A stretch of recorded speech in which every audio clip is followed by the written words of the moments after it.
Morning students, good morning Ramarao. So UPSC aspirants కోసం and bank SSC aspirants కోసం, groups aspirants కోసం, అందరి కోసం మనం ఫ్లాట్ 20% వినాయక చవితి ఆఫర్ అనేది రన్ చేస్తున్నాము. అన్ని కోర్సెస్ పైన అప్లై అవుతుంది. ఇది మీరు పేమెంట్ స్టేజ్లో మీరు దీన్ని అప్లై చేయడం ద్వారా దీన్ని యూటిలైజ్ చేసుకోవచ్చు. ఈ నెంబర్కి మీరు కాంటాక్ట్ చేసి లేదా ఫర్దర్ వివరాలు తెలుసుకోవాలన్నా తెలుసుకోవచ్చు. Good morning Hanisha, very good morning. So UPSC ఆస్పిరెంట్స్కి ఇప్పుడు ఈ 70,000 ఫీ కాస్త మీకు డిస్కౌంట్తో 56,000కి వస్తుంది. 30,000 ఆప్షనల్ ఫీ కాస్త 24,000కి మీకు వచ్చేస్తుంది. అలాగే గ్రూప్ 1 60,000ది మీకు 48,000కి, గ్రూప్ 1 టీజీపీఎస్సీ కూడా 48,000కే మీకు రైట్ నౌ అవైలబుల్గా ఉంది. బ్యాంక్ ఆస్పిరెంట్స్ కోసం మనం అందిస్తుంది 4,000కే వస్తుంది 1 year వ్యాలిడిటీ. ఎస్ఎస్సి కూడా అవైలబుల్ ఎట్ జస్ట్ 4,000. సో మరి ఇవాళ ఎడిటోరియల్లోకి వస్తే title is ranking pitfalls. Pitfalls అంటే లోపాలు, ఇష్యూస్ అని అర్థం. సో ర్యాంకింగ్ అనే ప్రక్రియలో ఉన్న ఇష్యూస్ గురించి ఇది మాట్లాడుతుంది. NIRF should help improve both quality and equity in higher education. NIRF అనేది నేషనల్ ఇన్స్టిట్యూషనల్ ర్యాంకింగ్ ఫ్రేమ్వర్క్ ఏదైతే ఉందో ఇది క్వాలిటీ మరియు ఈక్విటీ, హైయర్ ఎడ్యుకేషన్లో క్వాలిటీ, ఈక్విటీ రెండింటిని కూడా ఇది ఇంప్రూవ్ చేయాలని చెప్పి రాశారు. అసలు ఎన్ఐఆర్ఎఫ్ కథ ఏంటనేది మనం ఒకసారి చూద్దాము. ఎన్ఐఆర్ఎఫ్ అనేది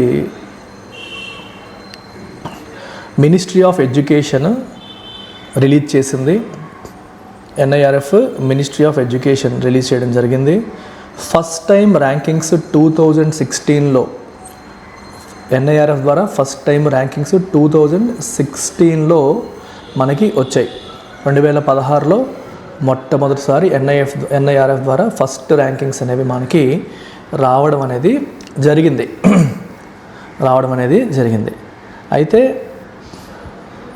అయితే ఎన్ఐఆర్ఎఫ్ గురించి మనం తెలుసుకునేటప్పుడు ఇంకా ఏం తెలుసుకోవాలంటే, ఎందుకు వీటిని తీసుకొచ్చారంటే ఒక transparent objective methodology for ranking Indian higher education institutions అంట. Indian higher education institutions across multiple disciplines, వాటికి ఒక proper transparent objective methodology create చేయాలి ర్యాంకింగ్ కోసం అని చెప్పి దీన్ని తీసుకురావడం జరిగింది. మినిస్ట్రీ ఆఫ్ ఎడ్యుకేషన్ దీన్ని అడాప్ట్ చేస్తుంది. సో దీంట్లో ఇనీషియల్గా 4 కేటగిరీస్ కవర్ చేసేవారు: యూనివర్సిటీస్, ఇంజనీరింగ్, మేనేజ్మెంటు, ఫార్మసీ. ఇప్పుడు 2025కి వచ్చేసరికి 17 కేటగిరీస్ని కవర్ చేయడం అనేది జరుగుతుంది. Medical, law, architecture, dental, research, innovation, agriculture, design, ఇవన్నీ కూడా దీంట్లో కవర్ చేయడం అనేది జరుగుతుంది. దీంట్లో ఇంకా మీరు తెలుసుకోవాల్సిన ఆస్పెక్ట్ ఏంటంటే డిఫరెంట్ పారామీటర్స్, వాటి యొక్క weightage, different parameters and their weightage కూడా తెలుసుకోవాలి. ఏ పారామీటర్స్ బేసిస్ మీద ర్యాంకింగ్ ఇస్తారనేది. మొదటిది టీచింగ్, లెర్నింగ్ అండ్ రిసోర్సెస్, దీనికి 30% వెయిటేజ్ ఇచ్చారు. రెండవది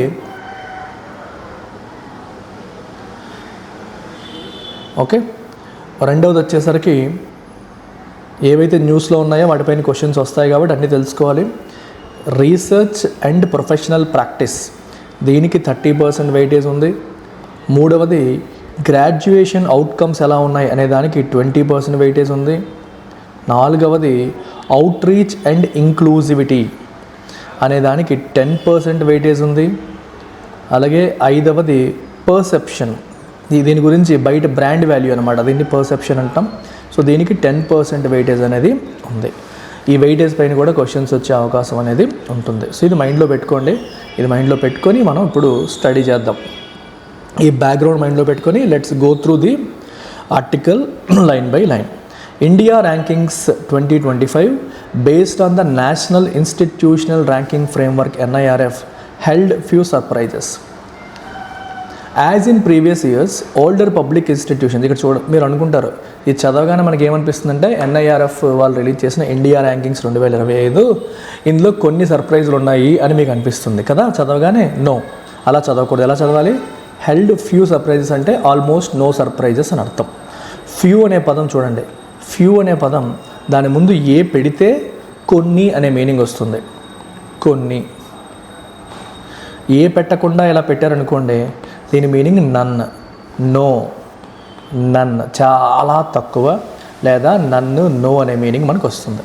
సో ఇక్కడ హెల్డ్ ఫ్యూ సర్ప్రైజెస్ అంటే ఆల్మోస్ట్ నో సర్ప్రైజెస్ అని అర్థం. ఈ ర్యాంకింగ్స్లో ఆశ్చర్యపోవడానికి ఏమీ లేదు అని. యాజ్ ఇన్ ప్రీవియస్ ఇయర్స్, ఇంతకుముందు సంవత్సరాలలాగే older public institutions with a history of academic excellence dominated the top spots. ఎప్పటి నుంచో ఉన్న public institutions with a history of academic excellence every year deliver చేస్తున్న older public institutions they dominated the top spots అన్ని వాళ్ళకే వచ్చాయి. Since its inception in 2016, the number of participating institutions has grown significantly from 3565 to 14163, and the scope has expanded from 4 categories to 17, spanning a wide range of higher education sectors. So Inception అంటే beginning, 2016లో అది ప్రారంభమైనప్పటి నుంచి, since అంటే నుండి.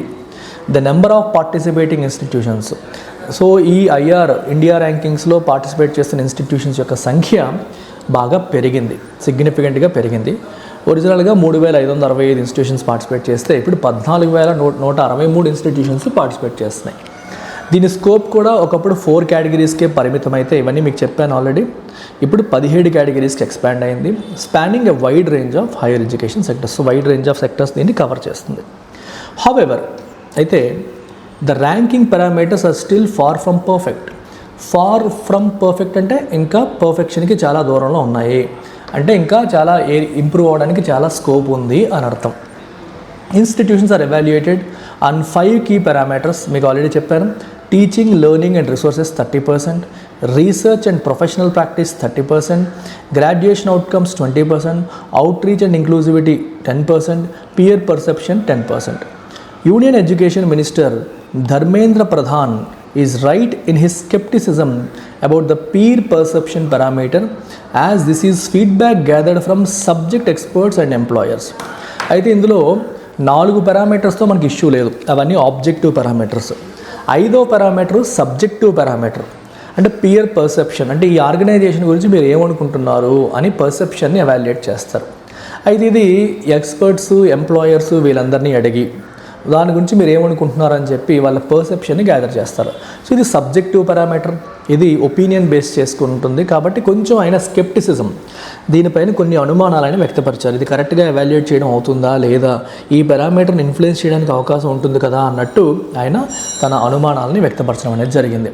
మిగిలినవన్నీ అనుకోండి, ఎంతమందికి ఉద్యోగాలు వచ్చాయి, ఎన్ని రీసెర్చ్ ఆర్టికల్స్ పబ్లిష్ చేశారు, ఇన్ఫ్రాస్ట్రక్చర్ ఎలా ఉంది, ఇలాంటి పారామీటర్స్ అనేవి కనిపిస్తాయి కంటికి. ఇది సబ్జెక్టివ్ పారామీటర్, ఆబ్జెక్టివ్ కాదు. అది ప్రాబ్లం ఇక్కడ. It can be subjective and prone to influence and prejudice. So కొంచెం బయాస్కి అలాగే ఇన్ఫ్లుయెన్స్కి ఇట్ ఈస్ ప్రోన్ అంటే అవి జరిగే అవకాశం ఉంది అని అర్థం. సబ్జెక్టివ్ అంటే based on opinion, not based on facts, based on opinions అనే మా సిచ్యువేషన్ అనేది వస్తుంది. As it relies more on an institution's reputation than its actual reputability, often to the disadvantage of suburban or state-run higher education institutions. It can be subjective. అది చెప్పాను already. Prone to influence అని అర్థం ఏంటమ్మా, ఇప్పుడు for example if something is prone to danger అంటే danger రావడానికి అవకాశం ఎక్కువ ఉంది. ఓకే, ప్రోన్ టు బయాస్ అంటే బయాస్కి అవకాశం ఎక్కువ ఉంది అనే మీనింగ్ వస్తుంది. So if something is prone to influence and prejudice, ఇన్ఫ్లుయెన్స్కి ప్రిజుడైజ్కి లోబడే అవకాశం ఎక్కువగా ఉంది. ప్రిజుడైజ్ అంటే అర్థం ఏంటి, ప్రిజుడైజ్ అంటే ఒక ప్రీకన్సీవ్డ్ నోషన్తో దాన్ని చూడడం అనే మీనింగ్లో మనం తీసుకోవచ్చు. ప్రిజుడైజ్కి మల్టిపుల్ మీనింగ్స్ ఉన్నాయి మనకి. ఇక్కడ వచ్చేసరికి ఒక లాజిక్, రీజన్ అనేది అంతా కాకుండా ముందే ఫామ్ చేసుకున్న ఒపీనియన్తో, అంటే ఫర్ ఎగ్జాంపుల్ పలానా ఇన్స్టిట్యూషను కొన్ని సంవత్సరాల నుంచి మనం చిన్నప్పటి నుంచి వింటున్నాం, చాలా పెద్ద ఇన్స్టిట్యూషన్, పెద్ద ఆర్గనైజేషన్ అని చెప్పేసి. సో ఇప్పుడు మీరు చదువుకునేటప్పుడు ఇప్పుడు దాని గురించి మాట్లాడితే సడన్గా అది సూపర్ కదా అనేస్తాం, అంటే మనకి ఆల్రెడీ నోషన్ ఫామ్ అయిపోయింది. సో అప్పుడు మెయింటైన్ చేస్తున్న స్టాండర్డ్స్ వాళ్ళు ఇప్పుడు మెయింటైన్ చేయకపోవచ్చు, అప్పుడున్నంత క్వాలిటీ ఇప్పుడు ఉండకపోయినప్పటికీ కూడా మనకు ఆల్రెడీ ఒక నోషన్ ఫామ్ అయిపోయింది కాబట్టి దాని గురించి మనం పాజిటివ్గా మార్క్స్ వేసేయచ్చు. సిమిలర్గా ఒక ఇన్స్టిట్యూషన్ మీద ఒకప్పుడు నెగిటివ్ పర్సెప్షన్ ఉండేది, కానీ ఆ ఇన్స్టిట్యూషన్ వర్క్ చేసి తన పర్సెప్షన్ని మార్చుకోగలిగింది కష్టపడి. అయినప్పటికీ మనం వచ్చేసి అది ఇంకా బాగాలేదు, ఇంకా అంతే అని కంప్లీట్గా దాని గురించి నెగిటివ్గా మాట్లాడే అవకాశం కూడా ఉంది. పాత పర్సెప్షనే మార్చుకుని ఉండే అవకాశాలు కూడా ఉంటాయి. అందుకనే ఈ లాస్ట్ పారామీటర్ అనేది కొంచెం ప్రెజుడైజ్కి, ఇన్ఫ్లుయెన్స్కి లోబడింది అని అంటున్నారు. ఎందుకంటే అది ఇన్స్టిట్యూషన్ యొక్క రెప్యుటేషన్ మీద ఆధారపడుతుంది, యాక్చువల్ రెప్యూటబిలిటీ పైన కాదు. యాక్చువల్ రెప్యూటబిలిటీ పైన. రెప్యూటబిలిటీ అంటే అర్థం ఏంటి, రెప్యుటేషన్ అంటే అర్థం ఏంటి, రెండు పదాలు చూడండి వేరుగా రాశారు. రెప్యూటబిలిటీ, వాట్ ఈజ్ రెప్యూటబిలిటీ అంటే అర్థం ఏంటమ్మా, the state of having a good reputation. అంటే పాత రెప్యుటేషన్ ఇప్పటి వరకు ఉన్న దానిపైన ఆధారపడుతుంది. యాక్చువల్ రెప్యూటబిలిటీ, నిజంగా దానికి పేరు ఉండొచ్చా లేదా అనే దానిపైన ఆధారపడట్లేదు. గతం నుంచి ఉన్న పేరు మీద ఆధారపడింది కానీ దీనికి అంత పేరుకి దీనికి అర్హత ఉందా లేదా అనే ఆస్పెక్ట్ పైన ఆధారపడట్లేదు. Often to the disadvantage of suburban or state run higher education institutions. So దీనివల్ల కొన్ని ఇన్స్టిట్యూషన్స్కి డిసడ్వాంటేజ్ అనేది వస్తుంది. As it accounts for 10% of the total weight it can skew rankings. దానికి 10% వెయిటేజ్ ఇవ్వడం వల్ల అది ర్యాంకింగ్స్ని కంప్లీట్గా మార్చేయచ్చు. A review is thus necessary. So ఈ విషయంలో రివ్యూ చేయడం అనేది అవసరము. ఈ విషయంలో అందుకే రివ్యూ చేయడం అనేది అవసరం అని చెప్పి ఈ ఆర్టికల్లో ఫైనల్గా చెప్పడం అనేది జరిగింది. As with any global ranking the NIRF has its own set of floss. So అన్ని గ్లోబల్ ర్యాంకింగ్ సిస్టంలో ఉన్న అన్ని గ్లోబల్ ర్యాంకింగ్ సిస్టమ్స్లో ఉన్నట్టుగానే NIRFలో కూడా చాలా ఫ్లాస్ అంటే లోపాలు ఉన్నాయి. While it claims to rely on verifiable metrics and third party audits of research, it depends heavily on the bibliometric data and self-declared inputs from institutions. While it claims to rely on verifiable metrics and third-party audits. అయితే మేము verifiable metrics పైన ఆధారపడుతున్నాం. Metrics అంటే మా parameters, verify చేయగలిగే proper parameters మీద ఆధారపడతాం. Third party audit research పైన మేము ఆధారపడతామని చెప్తున్నప్పటికీ it depends heavily on bibliometric data అంటే స్టాటిస్టికల్ డేటా పైన ఎక్కువగా ఆధారపడుతుంది. అండ్ సెల్ఫ్ డిక్లేర్డ్ ఇన్పుట్స్ అంటే ఇన్స్టిట్యూషన్స్ వాళ్ళంతా వాళ్ళు డిక్లేర్ చేసే ఇన్పుట్స్ పైన ఆధారపడుతుంది. మరి ఇన్స్టిట్యూషన్స్ వాళ్ళంతా వాళ్ళు నిజాలే కక్కుతారా లేకపోతే వాళ్ళని హైలైట్ చేసుకునేలాగా అబద్ధాలు చెప్పే అవకాశం ఉంటుంది కదా అనే పాయింట్ కూడా మనకు వస్తుంది. Of concern is the treatment of the OA parameter. మనకి ఇంక్లూజివిటీ అనే పారామీటర్ ఒకటి ఉంది. Out reach and inclusivity OA parameter, out reach and inclusivity అనే పారామీటర్ అనేది ఉంది. అది కూడా కొంచెం ఆందోళన కలిగించేది, కొంచెం కన్సర్న్ కలిగించే పారామీటర్గా మనం చెప్పొచ్చు. సో ఈ పారామీటర్ సంగతి ఏంటో కూడా మనం ఒకసారి చూద్దాం. సో ఈ పారామీటర్ అనేది ఎందుకు మనకి ఆఫ్ కన్సర్న్ అని అన్నారో చూద్దాం. The NIRF booklet on the IR focuses only on the outcomes related to regional and gender diversity. So NIRF booklet on IR మీరు గమనిస్తే అది ఏం చెప్తుందంటే outcomes related to regional and regional diversity ఉందా, gender diversity ఉందా అనే aspect పైన మాత్రమే ఎక్కువగా ఫోకస్ చేస్తుంది. It conspicuously omits data on students who are economically and socially disadvantaged and with disabilities despite these factors each having a 20% weightage with in the OA component. ఇక్కడ మనకి regional diversity ఉండాలి, gender diversity ఉండాలి, దాంతోపాటు social and economically disadvantaged స్టూడెంట్స్కి ఎంత reach అవుతుంది అనేది కూడా చూడాలి. పర్సన్స్ విత్ డిజబిలిటీస్ని మీరు ఎంతగా తీసుకుంటారనేది కూడా చూడాలి. అన్ఫార్చునేట్లీ వాటన్నిటినీ కూడా ఇది ఒమిట్ చేస్తోంది. ఒమిట్ అంటే ఏంటమ్మా, వదిలిపెట్టేస్తోంది. Despite these factors each having a 20% weightage with in the OA కాంపోనెంట్లో 20% వెయిటేజ్ వాటికి ఉన్నప్పటికీ కూడా ఈ ఫ్యాక్టర్స్ అన్నింటినీ కూడా ఒమిట్ చేయడం అనేది జరుగుతుంది. ఓన్లీ రీజనల్ జెండర్ డైవర్సిటీ అనే పారామీటర్స్ని మాత్రమే ఇది పట్టించుకుంటుంది. అర్థమవుతుందా మీకు? రీజనల్ డైవర్సిటీ అంటే మీకు ఒక ఏరియా వాళ్ళని ఎక్కువగా తీసుకుంటున్నారా, అన్ని ఏరియా వాళ్ళు మీ దగ్గరికి వస్తున్నారా? జెండర్ డైవర్సిటీ అంటే ఓన్లీ మగపిల్లలు ఎక్కువ ఉంటున్నారా లేదా ఆడ మగ ఈక్వల్ రిప్రజెంటేషన్ ఉందా? అలాగే అందరూ అప్పర్ క్లాస్ వాళ్ళే ఉన్నారా, సోషల్లీ డిసడ్వాంటేజ్ వాళ్ళు కూడా ఉన్నారా, అందరూ హెల్దీగా ఆరోగ్యంగా ఉన్న వాళ్ళు ఉన్నారా లేదా డిసేబిలిటీస్ ఉన్న వాళ్ళు కూడా ఉన్నారా? డైవర్సిటీ అనేది ఉండాలి, అది చెప్తుంది అక్కడ. The fact that OA is not adequately prioritised is evident. ఈ OA అనేది అవుట్ రీచ్ అండ్ ఇంక్లూజివిటీ పారామీటర్ని అడిక్వేట్గా ప్రయారిటైజ్ చేయట్లేదు. అన్ని పారామీటర్స్ ఉన్నప్పటికీ కూడా NIRF ఎక్కువగా ఫోకస్ చేస్తుంది జెండర్ అండ్ రీజనల్ డైవర్సిటీ మాత్రమే. సో దాన్ని ఎందుకు అడిక్వేట్గా ప్రయారిటైజ్ చేయట్లేదు అనే విషయం ఈజ్ ఎవిడెంట్. ఎవిడెంట్ అంటే క్లియర్గా కనిపిస్తోంది. Only Jawaharlal Nehru university and the all India institution of medical sciences New Delhi are among the top 10 institutions with OA scores above 70. ఈ రెండు ఇన్స్టిట్యూషన్స్లో మాత్రమే మనకి అబౌవ్ 70 OA స్కోర్స్ అనేవి ఉన్నాయి. So this is troubling as access to higher education remains restricted for marginalized communities. ఇది ఎందుకు troubling అంటే hire ఎడ్యుకేషన్కి మార్జినలైజ్డ్ కమ్యూనిటీస్కి ఇప్పటికీ కూడా యాక్సెస్ అనేది ఎనఫ్ లేదు. సో బేసిక్గా మీకు జెండర్ డైవర్సిటీ, రీజనల్ డైవర్సిటీ మాత్రమే కాదు, మార్జినలైజ్డ్ కమ్యూనిటీస్ కూడా ఎక్కువగా హైయర్ ఎడ్యుకేషన్ చేసేలా చేయాలనేది ఆబ్జెక్టివ్. మరి ఆబ్జెక్టివ్ మనం ఎలా రీచ్ అవుతాము? మీరు ఓన్లీ 2 పారామీటర్స్ పైన ఫోకస్ చేస్తే అనే క్వశ్చన్ ఇక్కడ వస్తుంది.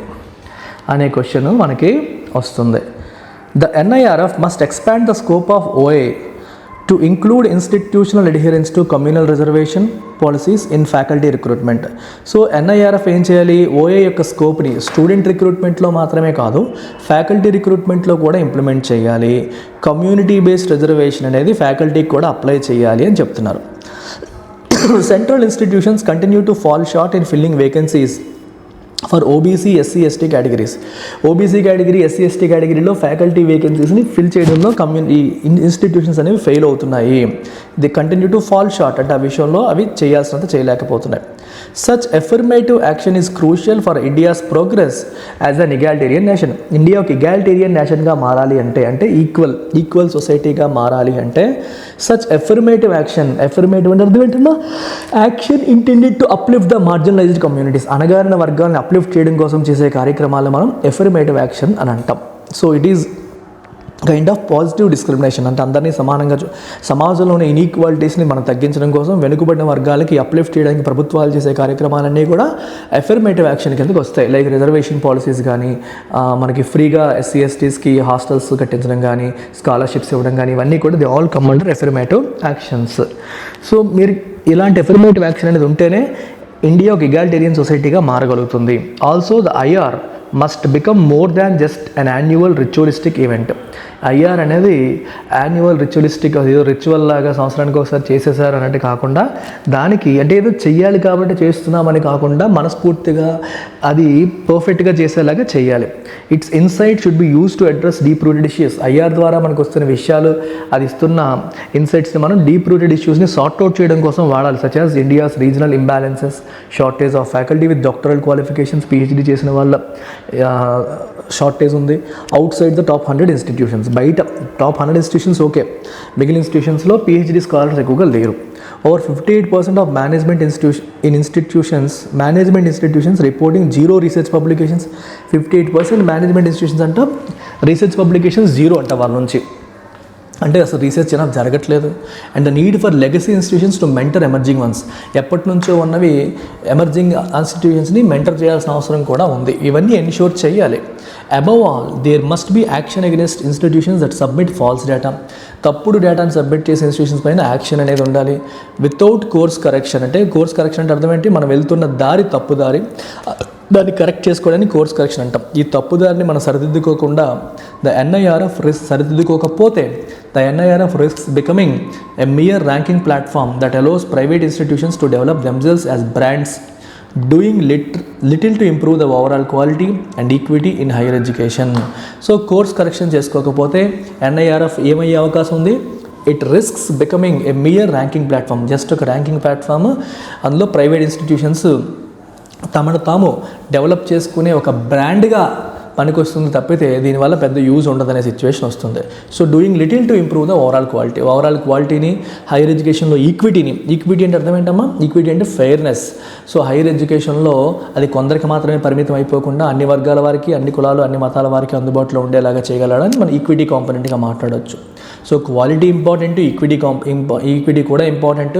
రెండింటిని ఇంప్రూవ్ చేయడం కోసం అది చాలా చెయ్యాలి. కానీ అలా లేకుండా మనం ఇప్పుడు NIRF ఇచ్చే ఇన్సైట్స్ని వాడకపోతే ఓన్లీ ప్రైవేట్ ఇన్స్టిట్యూషన్స్ బ్రాండింగ్ కోసం, ఇక్కడ చూడండి NIRF ర్యాంకింగ్స్లో మేము టాప్ 10లో ఉన్నాం, మేము టాప్ 50లో ఉన్నాం అని చెప్పుకోవడానికి మాత్రమే పనికొచ్చే ఒక ఎక్సర్సైజ్గా మిగిలిపోయే అవకాశం ఉంది.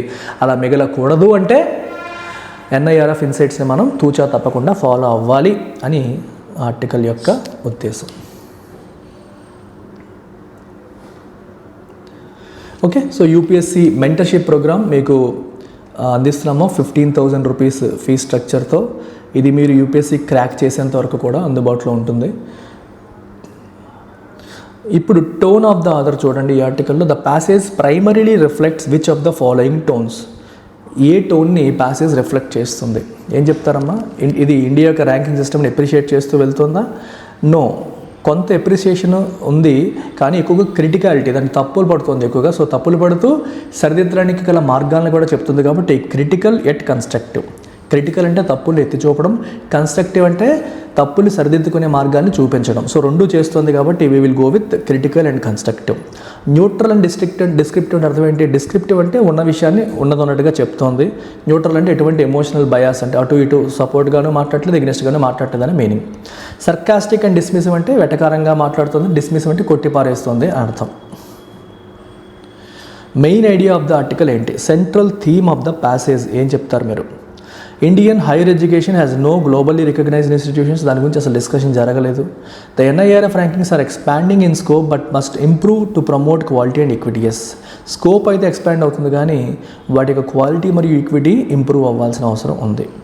Peer perception is the only factor that matters in ranking institutions. ఇవన్నీ కాదు. Answer is B.